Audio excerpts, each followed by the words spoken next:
കാനൻഡൈൽ quick 3യുടെ ഒരു quick ആയിട്ടുള്ള ഒരു റിവ്യൂ ആണ് നമ്മൾ ചെയ്യാൻ പോകുന്നത്. അപ്പോൾ ഈ കാണുന്ന ബൈക്ക് എന്ന് പറയുന്നത് ക്യുക്ക് 3 കാനൻഡൈലിന്റെ ഹൈബ്രിഡ് മോഡലാണ് കേട്ടോ. അപ്പോൾ ഇത് റൈഡ് ചെയ്ത് നോക്കിയിട്ടുള്ള ഒരു എക്സ്പീരിയൻസ് റിവ്യൂ ഒന്നുമില്ല. കാരണം വെച്ചാൽ ഇത് നമ്മുടെ കോട്ടയം വെലോഡ്രോമിൽ ഡെലിവറിക്ക് കൊടുക്കുന്ന ടൈമിൽ പെട്ടെന്ന് എടുക്കുന്ന ഒരു വീഡിയോ ആട്ടോ. ഒരു ഡീറ്റെയിൽഡ് റിവ്യൂ ഒന്നും ചെയ്യാനുള്ള ഒരു അവസരമൊന്നും കിട്ടില്ല. അതുകൊണ്ട് തന്നെ നമ്മൾ വീഡിയോ എടുത്തിട്ട് വോയിസ് ഓവർ കൊടുത്തിട്ടാണ് ചെയ്യുന്നത്. അപ്പോൾ ഈ ഒരു ബൈക്ക് എന്ന് പറഞ്ഞാൽ ഇതൊരു സ്പെഷ്യൽ ബൈക്കാണ്. കാരണം വെച്ചാൽ ഇതിൽ സ്പെഷ്യൽ ആയിട്ടുള്ള 1-2 കാര്യങ്ങളൊക്കെ കാനൻഡൈൽ ആഡ് ചെയ്തിട്ടുണ്ട്. അതിൽ ഇമ്പോർട്ടൻ്റ് ആയ ഒരു ഫീച്ചർ എന്ന് പറയുന്നത് നമുക്ക് ഈ ഒരു വീലിൻ്റെ ഇവിടെ ഇത് കണ്ടോ, ഇതൊരു ഡിവൈസാണ് ആക്ച്വലി. ഒരു കാൻഡൈലിൻ്റെ ഒരു ബാഡ്ജിങ് വരുന്നത് ഇത് വീൽ സെൻസറാണ് കേട്ടോ.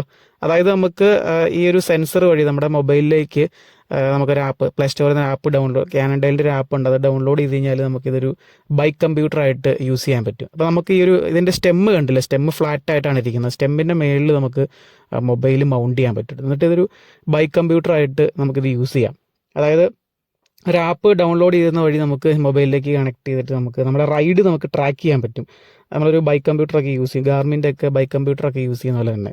എന്നിട്ട് നമുക്ക് ഒരു നമ്മുടെ റൈഡിൻ്റെ സ്പീഡ്, ഡിസ്റ്റൻസ്, കാലറീസ് കാര്യങ്ങളൊക്കെ നമുക്ക് അറിയാൻ പറ്റും. അതുപോലെ തന്നെ നമുക്ക് ആദ്യം തന്നെ ഈ ആപ്പ് വഴി നമ്മുടെ ബൈക്ക് രജിസ്റ്റർ ചെയ്യാൻ പറ്റും. അതുവഴി നമ്മുടെ ഒരു എൻ്റെ സർവീസിൻ്റെ ഡീറ്റെയിൽസ് കാര്യങ്ങളെല്ലാം അറിയാൻ പറ്റും. അപ്പോൾ ഇൻബിൽട്ട് ആയിട്ടൊരു എന്താ പറയുക ഒരു ബൈക്ക് കമ്പ്യൂട്ടർ എന്ന് തന്നെ പറയാം. അപ്പം വേറെ അധികം മോഡലിൽ ഹൈബ്രിഡിലൊന്നും ഞാൻ വേറെ കണ്ടിട്ടില്ല. പിന്നെ ട്രക്കിൻ്റെ ബൈസിന് വരുന്നുണ്ട് ഡിയോട്രാപ്പ് എന്ന് പറഞ്ഞ ഒരു ഡിവൈസ്, അവരുടെ തന്നെ ഒരു ഡിവൈസ് കണക്ട് ചെയ്യാനായിട്ടുള്ള ഒരു ഓപ്ഷൻ കൊടുത്തിട്ടുണ്ട്. ഇൻബിൽട്ട് ആയിട്ട് വരുന്നില്ല, ആ ഒരു ഡിവൈസ് വാങ്ങിച്ച് കണക്ട് ചെയ്താലും നമുക്കത് യൂസ് ചെയ്യാൻ പറ്റുള്ളൂ. കാൻഡൈലിൻ്റെ ബൈക്കിൽ അത് ഓൾറെഡി നമുക്ക് ഒരു ഡിവൈസ് ആക്ച്വലി സ്റ്റോക്കായിട്ട് തന്നെ വരുന്നുണ്ട് കേട്ടോ. പിന്നെ ചെറിയൊരു വേറൊരു ഫീച്ചർ എന്ന് പറഞ്ഞാൽ നമുക്ക് ഇതിൻ്റെ ബാഡ്ജിങ്, ഈ കാനൻഡൈലിന് എഴുതിയേക്കുന്നത് ഫ്രെയിമിൽ എഴുതിയേക്കണം ആയിക്കോട്ടെ, ഇതിൻ്റെ ലോഗോ ആയിക്കോട്ടെ, അതുപോലെ തന്നെ ഫോർക്കിലും ഫ്രെയിമിലൊക്കെ വരുന്ന ഈ സ്ട്രൈപ്പ് ഡിസൈൻ ഉണ്ട്. ഇത് ആക്ച്വലി ഇതൊരു റിഫ്ലക്ടർ ആട്ടോ, നൈറ്റ് ടൈമിലൊക്കെ ഒരു റിഫ്ലക്ട് ചെയ്യും. അപ്പോൾ അതും ഇതൊരു സ്റ്റിക്കറും ഒരു ബാഡ്ജിങ്ങും ആണ്, ഒപ്പം തന്നെ റിഫ്ലക്ടറായിട്ട് വർക്ക് ചെയ്യുന്നത്. ഇതും ഞാൻ അങ്ങനെ വേറെ ബൈക്കിലൊന്നും അധികം കണ്ടിട്ടില്ല. അപ്പോൾ ഇത് ഈ ഒരു ചെറിയൊരു ഫീച്ചറോടെ ഇതിൻ്റെ വരുന്നുണ്ട്. അപ്പോൾ ഇതാണ് മെയിനായിട്ടും പറയാനുള്ളത്, ഈ ഒരു കണക്ടിവിറ്റി തന്നെയാണ് കേട്ടോ. അപ്പോൾ ഇത് കാണാനൊക്കെ വളരെ സിമ്പിൾ ആയിട്ടുള്ളൊരു ബൈക്കാട്ടോ. ഒറ്റ നോട്ടത്തിൽ നോക്കി കഴിഞ്ഞാൽ നമുക്ക് ആ ഒരു ഫ്രെയിമൊക്കെ അതേപോലെ തന്നെ ഒഴിച്ചിട്ടേക്കുന്ന ഒരു ഫീലാട്ടോ. അതായത് അതിലൊരു ബ്രാൻഡിങ് ഒക്കെ കൊടുത്തിട്ടുണ്ടെന്ന് നമുക്ക് പെട്ടെന്ന് കണ്ടാൽ അത്രയും വിസിബിൾ ആയിട്ടുള്ള രീതിയിലല്ല കൊടുത്തിരിക്കുന്നത്. അതായത് ഒരു ഫ്രെയിമിനോട് റിലേറ്റഡ് ആയിട്ടുള്ളൊരു കളറിൽ തന്നെയാണ് അവർ കാനൻഡൈലിൽ നിന്നൊക്കെ കൊടുത്തേക്കുന്ന ഒരു സ്റ്റിക്കറൊക്കെ കൊടുത്തിരിക്കുന്നത് കേട്ടോ. അപ്പോൾ ഒറ്റ നോട്ടത്തിൽ നോക്കുക, ഞാൻ വിചാരിച്ചു ആദ്യം ഇത് അവർ ഫ്രെയിം ഒക്കെ ബിൽഡ് ചെയ്തിട്ട് പെയിൻറ്റ് ചെയ്യാൻ മറന്നുപോയി. എന്നിട്ട് അതുപോലെ തന്നെ ഫ്രെയിം കൊണ്ടുവന്നിട്ട് ബാക്കി കമ്പോണൻസ് എല്ലാം ചേർത്ത് വെച്ചേക്കുന്ന ഒരു ഫീലാണ് ഈ ഒരു ബൈക്ക് കാണുമ്പോൾ തോന്നുന്നത്. ആക്ച്വലി ഇതിൽ കൊടുത്തേക്കുന്ന ഒരു കളർ എന്ന് പറയുന്നത് ഒരു സിൽവർ കളറാട്ടോ. അതത്ര എൻ്റെ ഒരു പേഴ്സണൽ ഫേവറേറ്റ് കളറല്ല സിൽവർ കളർ എന്ന് പറയുന്നത്. പിന്നെ ഇതിൻ്റെ വേറെ കളർ ഓപ്ഷൻസ് നമുക്ക് വരുന്നുണ്ട്, റെഡും യെല്ലോയൊക്കെ വരുന്നുണ്ട് കേട്ടോ. അപ്പോൾ പേഴ്സണലി ഇതിൻ്റെ ഒരു കളർ മാത്രമാണ് എനിക്ക് കുറച്ചെങ്കിലും ഇതിൽ ഇഷ്ടപ്പെടാത്തൊരു കാര്യം എന്ന് പറയുന്നത്. ബാക്കി എല്ലാം കൊണ്ടും അടിപൊളിയാട്ടോ. കാരണം നല്ല സ്പെക്ക് കാര്യങ്ങൾ, നല്ല ഫീച്ചേഴ്സ് കാര്യങ്ങളൊക്കെ ലോഡ് ചെയ്തേക്കുന്ന ഒരു ബൈക്കാണ്. പിന്നെ ഇത് കാണാൻ എൻ്റെ ഇരിക്കുന്ന ട്രക്കിൻ്റെ FX2 ഒക്കെ ആയിട്ട് നല്ലൊരു രൂപസാദൃശ്യം ഫീൽ ചെയ്തിട്ടോ. അതിൻ്റെ ഒരു ഫ്രെയിമിൻ്റെ ആ ഒരു ഫോർക്കിൻ്റെ ഒക്കെ ഡിസൈൻ ഒറ്റ നോട്ടത്തിൽ ഒരു ട്രക്കിൻ്റെ FX2 ആയിട്ട് നല്ലൊരു സാമ്യം തോന്നി കേട്ടോ. അപ്പോൾ ഇതിൻ്റെ ഫ്രെയിം എന്ന് പറയുന്നത് അലോയ് ആണ്. അതുപോലെ തന്നെ ഫോർക്ക് ഒഴികെ ബാക്കി എല്ലാ കമ്പോണൻസും വരുന്നത് അലോയ് ആണ്. അതുകൊണ്ട് എല്ലാം ഞാൻ സെപ്പറേറ്റ് അങ്ങനെ അലോയ് എന്ന് പറയുന്നില്ല. നമുക്ക് ഇതിൻ്റെ ഫ്രെയിം നോക്കി കഴിഞ്ഞാൽ കാണാം, ഈ ഫ്രെയിമിൽ ഈ പറഞ്ഞ പോലെ തന്നെ ഇന്റേണൽ കേബിൾ റൂട്ടിംഗ് ഒക്കെയാണ് കൊടുത്തിരിക്കുന്നത്. ബാഡ്ജിങ്ങിൻ്റെ കാര്യമൊക്കെ ഞാൻ പറഞ്ഞത്. അതുകൊണ്ട് തന്നെ ഒറ്റ നോട്ടത്തിൽ ഞാൻ പറഞ്ഞ പോലെ വീണ്ടും പറയുന്നത് വളരെ ഭയങ്കര ഒരു സിമ്പിളായിട്ടുള്ളൊരു ഒരു സ്റ്റൈലാണ് ഈ ഒരു ബൈക്ക് കാണുമ്പോൾ തോന്നുന്നത് കേട്ടോ. പിന്നെ അതിൻ്റെ ഒരു ഹെഡ് ട്യൂബ് ഒക്കെ ഉണ്ടല്ലോ, ടേപ്പേഡ് ആയിട്ടുള്ളൊരു ഹെഡ് ട്യൂബാണ് യൂസ് ചെയ്തിരിക്കുന്നത്. നമുക്ക് ഇതിൻ്റെ ഫ്രെയിം സൈസ് എന്ന് പറയുന്നത് നമുക്ക് എല്ലാ സൈസിലും, അതായത് എക്സ്ട്രാ സ്മോൾ തുടങ്ങി നമുക്ക് XL വരെയുള്ള സൈസിൽ അവൈലബിൾ ആണ്. അപ്പോൾ ഇതിൻ്റെ ഫോർക്ക് എന്ന് പറയുന്നത് കാർബൺ ഫോർക്കാണ് with fender mount, flat mount, disc ഓപ്ഷനാണ് ഇതിൽ വരുന്നത്. അതുപോലെ തന്നെ നമുക്ക് ഈ ഒരു ഫോർക്ക് കണ്ടില്ല, ഒരു സ്ട്രൈപ്പ് ഡിസൈൻ എന്ന് പറയുന്ന ആ ഒരു സ്റ്റിക്കർ എന്ന് പറയുന്നത് ആക്ച്വലി ഞാൻ ആദ്യം പറഞ്ഞ പോലെ തന്നെ റിഫ്ലക്ടറാണ്. പിന്നെ നമുക്കിതിൻ്റെ ഒരു ടോട്ടൽ വെയിറ്റ് എന്ന് പറയുന്നത് വിത്തൗട്ട് പെഡൽ അറൗണ്ട് 11 kg ആട്ടോ. അതായത് ആ ഒരു അലോയ് ഫ്രെയിം വിത്ത് കാർബൺ ഫോർക്ക് ആയതുകൊണ്ട് തന്നെ ബൈക്ക് ആക്ച്വലി ലൈറ്റ് വെയിറ്റ് ആണ്. ഇതിൻ്റെ ഒരു ജോമെട്രി എന്ന് പറയുന്നത് ഇതൊരു ഓൾറൗണ്ട് ടൈപ്പ് ബൈക്ക് എന്നാണ് കാനൻഡൈൽ പറയുന്നത്. അപ്പോൾ ഞാൻ ആദ്യം വിചാരിച്ചത് ഇതൊരു പ്യൂർ ആയിട്ടുള്ളൊരു പെർഫോമൻസ് ഹൈബ്രിഡ് ആണെന്നാണ് വിചാരിച്ചത്. എന്നാൽ നമുക്ക് ഫ്ലാറ്റ് റോഡ്സിലൊക്കെ ബൈക്ക് ലൈറ്റ് വെയിറ്റ് ആണ്, നല്ലൊരു മൂവ്മെൻറ്റ്സ് കിട്ടേണ്ടതാണ്. ഒപ്പം തന്നെ ആ ഒരു കാർബൺ ഫോർക്കൊക്കെ വരുന്നതുകൊണ്ട് തന്നെ അലോയ് ഫോർക്കിനൊക്കെ കുറച്ചുകൂടെ ഒരു വൈബ്രേഷൻ കാര്യങ്ങളൊക്കെ എടുക്കുന്നത് തന്നെ അൺഈവൻ റോഡ്സിലൊക്കെ ഒരു ബെറ്റർ കംഫോർട്ട് തന്നെ കിട്ടേണ്ടതാണ്. പിന്നെ ഇത് കറക്റ്റ് ഇത് പറയണമെന്നുണ്ട്, ഓടിച്ച് നോക്കിയാലാണ് നമുക്ക് ആ ഒരു ബൈക്കിൻ്റെ ഒരു പെർഫോമൻസ്, അതുപോലെ തന്നെ ഒരു റൈഡ് ഫീല്, കംഫോർട്ടൊക്കെ നമുക്ക് കുറച്ചെങ്കിലും ഒരു ഐഡിയ കിട്ടുകയുള്ളൂ. എന്നാലും കംഫർട്ടബിൾ ആയിട്ടുള്ളൊരു റൈഡിങ് ജോമെട്രി ആണെന്ന് തന്നെയാണ് വിചാരിക്കുന്നത്. ഈ ഒരു ബൈക്കിൽ ഉപയോഗിച്ചിരിക്കുന്നത് 18 സ്പീഡ് ഗിയർ സിസ്റ്റം ആണ്. അതായത് 2 സ്പീഡ് ക്രാങ്കും 9 സ്പീഡ് കാസറ്റും ആണ്. അപ്പോൾ ഇനി നമുക്ക് ഇതിൻ്റെ ഒരു ഓവറോൾ പെർഫോമൻസ് ഒന്ന് വിലയിരുത്തി നോക്കാം. അപ്പോൾ ഞാൻ യൂസ് ചെയ്യുന്ന ഹൈബ്രിഡ് 2022 മോഡൽ ട്രക്കിൻ്റെ FX2 ആണ്. അതിനും ഈ പറഞ്ഞ പോലെ തന്നെ 18 സ്പീഡ് ഗിയർ കോമ്പിനേഷൻ തന്നെയാണ് യൂസ് ചെയ്തിരിക്കുന്നത് കേട്ടോ. എന്നാൽ രണ്ട് ബൈക്കിൻ്റെയും ഗിയർ റേഷ്യോ തമ്മിൽ വ്യത്യാസമുണ്ട്. എൻ്റെ ബൈക്കിൻ്റെ ക്രാങ്ക് 4630ഉം കാസറ്റ് 1136ഉം ആണ്. ഈ ഒരു ബൈക്കിൻ്റെ എന്ന് പറയുന്നത് ക്രാങ്ക് 4832ഉം കാസറ്റ് 1134ഉം ആണ്. ആ ഒരു ഡിഫറൻസ് വരുന്നുണ്ട് രണ്ട് ബൈക്കിനും തമ്മിൽ. അപ്പോൾ ചെറിയൊരു കാൽക്കുലേഷൻ നമ്മളിവിടെ നടത്തി നോക്കുവാണ്. കാനൻഡെയിലിൻ്റെ ക്രാങ്കിലെ വലിയ പല്ലെന്ന് പറയുന്നത് 48ഉം കാസറ്റിലെ ചെറിയ പല്ല് വരുന്നത് 11ഉം ആണ്.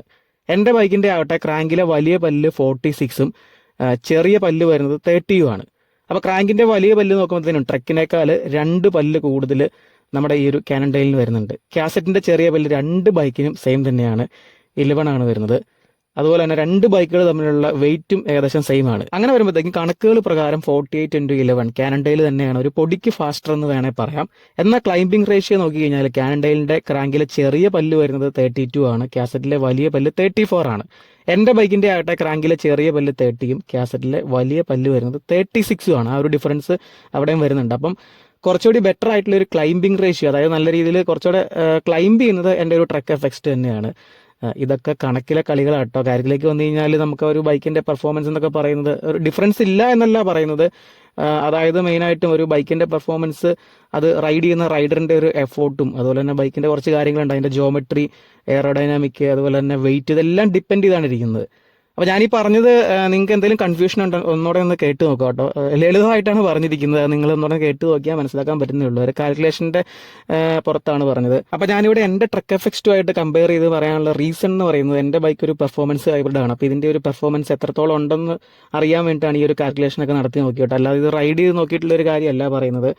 കാരണം എൻ്റെ ബൈക്ക് നല്ല റോളിംഗ്, നല്ല ഫാസ്റ്റർ ആയിട്ടുള്ളൊരു ബൈക്കാണ്. അപ്പോൾ ഓവറോൾ മികച്ചൊരു ഔട്ട്പുട്ട് തന്നെ നമ്മുടെ ഈ ഒരു കാൽക്കുലേഷൻ പ്രകാരം നല്ലൊരു ഔട്ട്പുട്ട് തന്നെ ഈ ഒരു ബൈക്കിൻ്റെ ഭാഗത്തുനിന്ന് കിട്ടുമെന്ന് തന്നെ നമുക്ക് അനുമാനിക്കാം. നമുക്ക് ഇതിൻ്റെ സ്പെക്ക് നോക്കുകയാണെന്നുണ്ടെങ്കിൽ ആദ്യം തന്നെ ഷിഫ്റ്റേഴ്സ് വരുന്നത് 2x9 ഷിമാനോ ഓൾട്ടസ് ആണ്. ഡീറൈലേഴ്സ് ഫ്രണ്ടിൽ ഷിമാനോ അസേറ, ഇതിൻ്റെ റിയറിൽ ഷിമാനോ ഓൾട്ടസ് ആണ് സൈറ്റിൽ കമ്പനി കൊടുത്തിരിക്കുന്നത് കേട്ടോ. പക്ഷേ ഈ ഒരു ബാച്ചിൽ വന്ന ബൈക്സിനൊക്കെ അവൈലബിലിറ്റിയുടെ ഒരു റീസൺ കൊണ്ട് മൈക്രോ ഷിഫ്റ്റ് ആണ് RD കൊടുത്തിരിക്കുന്നത്.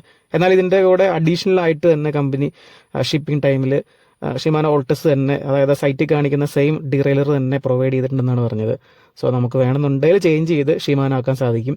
അതുപോലെ തന്നെ സൺറൈസിൻ്റെ കാസറ്റും പ്രോവീലിൻ്റെ ക്രാങ്കും KMCD Z9 സ്പീഡ് ചെയിനും അതുപോലെ തന്നെ സ്കോർ ടേപ്പേഡ് ബോട്ടം ബ്രാക്കറ്റും അടങ്ങിയതാണ് ഇതിൻ്റെ ഒരു ഡ്രൈവ് ട്രെയിൻ എന്ന് പറയുന്നത്.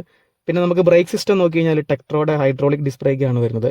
ആ ഒരു ബ്രേക്കിൻ്റെ പൈപ്പൊക്കെ ഒരു ഫോർക്കിൻ്റെ ഫ്രണ്ടിൽ ഫോർക്കിൻ്റെ ഉള്ളിക്കോടെയാണ് റൂട്ട് ചെയ്തിരിക്കുന്നത്. ഇതിന്റെ ഹാൻഡിൽ ബാർ കാനൻഡെയിലിന്റെ തന്നെ ബാഡ്ജിങ്ങോട് കൂടിയ 640mm ഹാൻഡിൽ ബാർ ആണ്. ഗ്രിപ്പ് കാനൻഡെയിലിന്റെ തന്നെയാണ്, എർഗണോമിക് ആയിട്ടുള്ള രീതിയിൽ ഡിസൈൻ ചെയ്തിരിക്കുന്ന ഗ്രിപ്പാണ്. കാനൻഡെയിലിന്റെ തന്നെ സ്റ്റെമ്മും FSIയുടെ ഹെഡ്സെറ്റും ആണ് ആഡ് ചെയ്തിരിക്കുന്നത്. സാഡിലും ഈ പറഞ്ഞ പോലെ തന്നെ കാനൻഡെയിലിന്റെ തന്നെ നല്ലൊരു ഡെൻസിറ്റി ഉള്ള ഒരു സാഡിലാണ് കൊടുത്തിരിക്കുന്നത്. സീറ്റ് പോസ്റ്റ് വരുന്നത് ക്വിക്ക് റിലീസ് ടൈപ്പ് അല്ല. അതുപോലെ തന്നെ വീൽ സെറ്റ് ആൻഡ് ടയേഴ്സ് നോക്കി കഴിഞ്ഞാൽ 700C വീൽസ് ആണ് ഇതിൽ വരുന്നത് കേട്ടോ. ക്വിക്ക് റിലീസ് ടൈപ്പ്, അതുപോലെ തന്നെ 32 ഹോൾ സീൽഡ് ബെയറിങ്ങോട് കൂടി വരുന്ന ഹബ്ബാണ് ഫ്രണ്ടിലും റിയറിലും വരുന്നത്. അതുപോലെ തന്നെ സ്റ്റെയിൻലെസ് സ്റ്റീൽ സ്പോക്ക്, ഒരു ബ്ലാക്ക് ഔട്ട് ഫിനിഷ് ഒക്കെ കൊടുത്തിട്ടുണ്ട്. ടയേഴ്സ് നമുക്ക് നോക്കി കഴിഞ്ഞാൽ ഷോൾബയുടെ സ്പൈസർ എന്ന് പറഞ്ഞൊരു മോഡലാണ് ഇതിൽ കൊടുത്തിരിക്കുന്നത്. 700x35C ടിപ്പിക്കൽ ഒരു ഹൈബ്രിഡ് സൈക്കിളിന്റെ ആ ഒരു ടയർ സൈസ് കാര്യങ്ങളൊക്കെയാണ് ഇതിൽ കൊടുത്തിരിക്കുന്നത്. അതുപോലെ തന്നെ ഈ ഒരു ടയറിൽ നമുക്ക് റിഫ്ലക്റ്റീവ് എലമെന്റ്സ് വരുന്നുണ്ട്. ഇനി അവസാനമായിട്ട് ഇതിന്റെ പ്രൈസിലേക്ക് വന്നു കഴിഞ്ഞാൽ 63,600 രൂപയാണ്. അപ്പം ഈ ഒരു പ്രൈസിന് ഇത് വർത്താണോ എന്ന് നിങ്ങൾ പറയാം കേട്ടോ. എൻ്റെ ഒരു അഭിപ്രായത്തിൽ ഇതിന്റെ ബ്രാൻഡ് വാല്യൂം അതുപോലെ തന്നെ ഇതിൽ തന്നിരിക്കുന്ന ഫീച്ചേഴ്സും ക്വാളിറ്റി എല്ലാം കൂടി കൺസിഡർ ചെയ്യുമ്പോഴത്തേനും നമ്മൾ കൊടുക്കുന്ന പൈസയ്ക്ക് നല്ലൊരു ബൈക്കാണെന്ന് തന്നെയാണ് പറയാനുള്ളത്. നിങ്ങളുടെ അഭിപ്രായം എന്ത് തന്നെയായാലും കമന്റ് ചെയ്യുക. വീഡിയോ ഇഷ്ടപ്പെട്ട മാക്സിമം ഷെയർ ചെയ്യുക. അതുപോലെ തന്നെ നമ്മുടെ ചാനൽ സബ്സ്ക്രൈബ് ചെയ്യുന്ന കാര്യം കൂടി ഒന്ന് പരിഗണിച്ചേക്കുക. മറ്റൊരു വീഡിയോ ആയിട്ട് നമുക്ക് വീണ്ടും കാണാം. ബൈ.